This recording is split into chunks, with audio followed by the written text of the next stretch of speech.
malambot yung ating cake, lalo na pag sponge cake yung gagawin natin. Ito naman yung egg yolk na ito guys, pwede nyo siyang separate or set aside nyo siya para sa ibang project nyo or sa ibang recipe nyo. Or pwede nyo siyang gawing custard.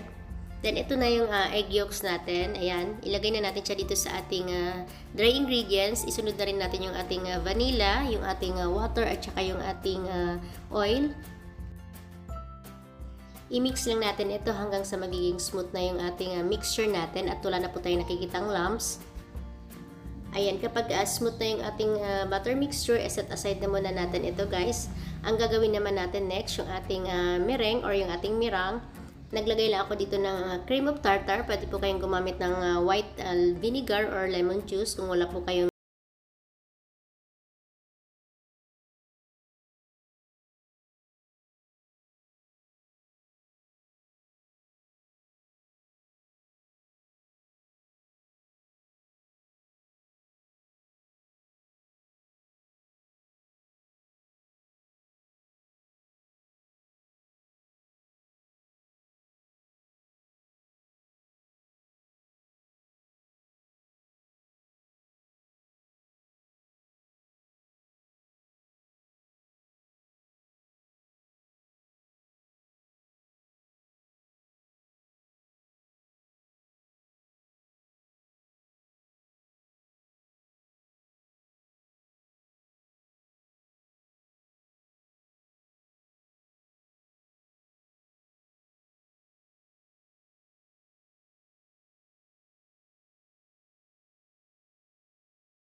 naglagay lang ako dito ng baking paper. Ang size naman nito guys ay 7x12.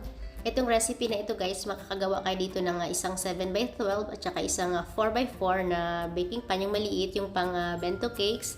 Pero depende sa inyo guys, pwede nyo siyang i-bake kung ano man yung available na baking pan sa inyong kitchen. Ayan, i-bake lang natin ito sa ating naka-preheat na oven, 160 degrees Celsius ng 45 to 50 minutes, depende po sa inyong oven. Ayan. Then ngayon, palalamigin lang natin ito. After natin siyang malabas sa oven guys, ikutin natin siya o turn natin siya upside down. Then, palamigin natin siya hanggang sa pwede na natin siyang tanggalin dito sa ating baking pan. Ayan, palamig na yung ating cake. Pwede na natin siyang alisin dito sa baking pan. Again guys, pwede nyo siyang i-bake dun sa yung pang bento cakes na baking pan. Yung maliit lang kung balak nyo siyang ipangbenta. Or pwede kayong makagawa dito ng dalawang 8x4 na cake. Yung 8x4 na size guys, pwede nyo siyang ibenta ng 550 hanggang 650 pesos. Yung ating namang bento cakes or yung ating maliit, pwede nyo siyang ibenta ng 180 hanggang 200 pesos. Hinati ko lang yung cake natin para lagyan natin ng filling para din dun sa ating tres leche na syrup. Ayan, napaka-soft at napaka-fluffy ng cake natin. Meron pala tayo ditong dalawang mangga. Ang magagamit natin dito guys, bali 4 lahat. Dalawa dun sa pang filling natin, and then dalawa din dun sa pang toppings natin. Ayan, binalatan ko lang siya, then slice lang natin siya into small cubes.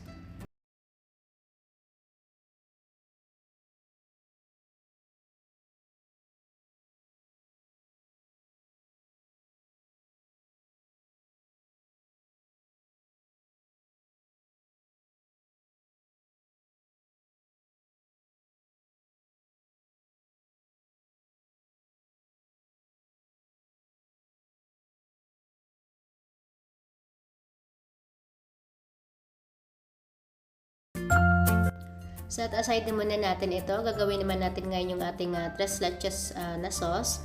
Dito sa ating cup, ipagkasamahin lang natin yung ating evaporated milk, yung ating Nestle cream. Pwede po kayong gumamit ng whipped cream. Then yung ating condensed milk. Dapat equal amount lang yung gagamitin natin guys. Halimbawa kapag 1/2 cup yung gagamitin natin na evaporated milk, 1/2 cup din yung condensed natin at saka yung ating cream.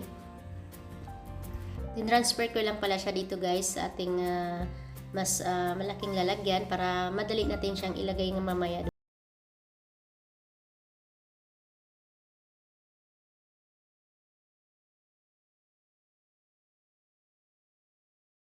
mamahaling whipping cream. Ayan, bali 2 cup at kalahati yung magagamit natin dito guys. Ayan, din naglagay ako dito ng 3 tablespoon na powder sugar. Kayo na bahala guys kung gusto nyo medyo matamis, pwede nyo dagdagan. Then naglagay din ako dito ng powder milk.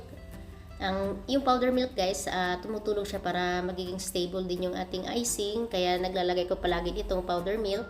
Then i-beat lang natin siya sa high speed hanggang sa magiging stiff na yung ating whipped cream. Huwag din po natin i-overmix guys kasi magka-curdle na yung ating cream kapag na-overmix natin siya. Ayan, ready na yung ating whipped cream icing. Mag-a-assemble na tayo ng cake. Ang una natin gagawin, lalagyan natin ng yung ginawa natin kanina na 3 slices na sauce. Ayan, pwede pala kayong gumamit dito guys ng yung barbecue stick o kung ano man yung matalas meron kayo dyan. Pwede nyo tusukin yung inyong cake para lalong ma-absorb yung sauce natin. Pero ako guys, konti lang yung nilagay ko dito. Lalo na kapag ilagay nyo pala yung inyong cake guys yung sa box, then ilagay nyo siya sa cake board. So, pwedeng basa yung inyong cake board or ma-absorb ng box yung inyong sauce. Kaya, konti lang yung ilalagay natin. Pero kapag i-bake nyo naman siya dun sa aluminum tray, yung hindi nyo na siya tatanggalin doon, so pwede nyo siyang damihan ng sauce kasi nandun lang naman yung sauce natin, hindi po siya matatapon. Or pwede nyo rin siyang i-bake guys sa mas malaking baking pan, then i-slice nyo lang siya kung ano man yung size na gusto nyo halimbawa ipangbenta nyo, then ito-transfer nyo na siya doon sa yung transparent na lalagyan, then doon nyo na siya lalagyan ng sauce.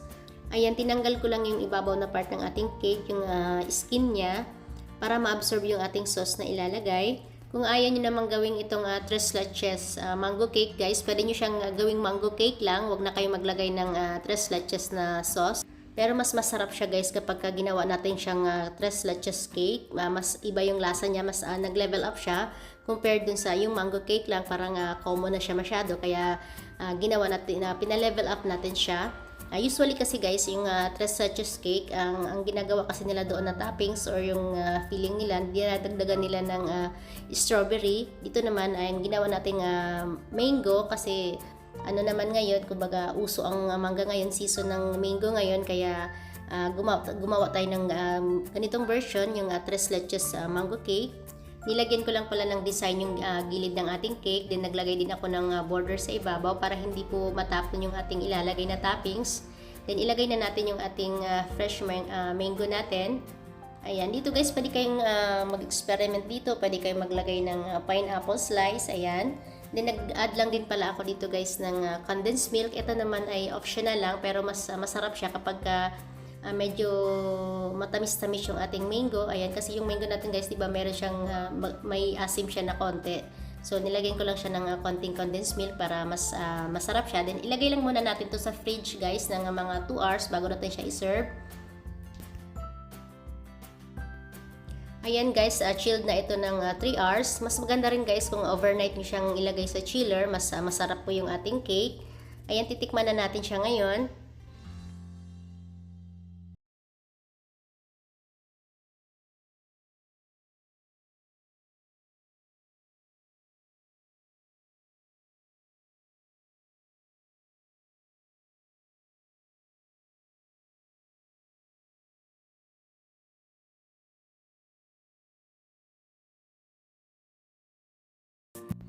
Napaka-soft, moist at fluffy ng ating cake guys. Ayan, din nandun yung sauce niya, yung 3 slices na nilagay natin. Nanuot talaga dun sa cake natin. Yun yung nagpalinamnam dito sa ating cake. Then kapag ginuya natin siya, nagme-melt talaga siya para tayong kumain ng parang mango float na may halong ice cream. Parang ganun yung feeling natin guys. Kaya kailangan nyo i-try ito sa inyong bahay guys. Napakasarap nito at sigurado akong magugustuhan nito ng mga mami nyo, ng mga nanay, ate at lola at syempre sa buong pamilya. Ayan, kita-kits tayo ulit sa aking susunod pa mga videos. Maraming salamat po sa inyong panonood. Mag-iingat po tayo palagi.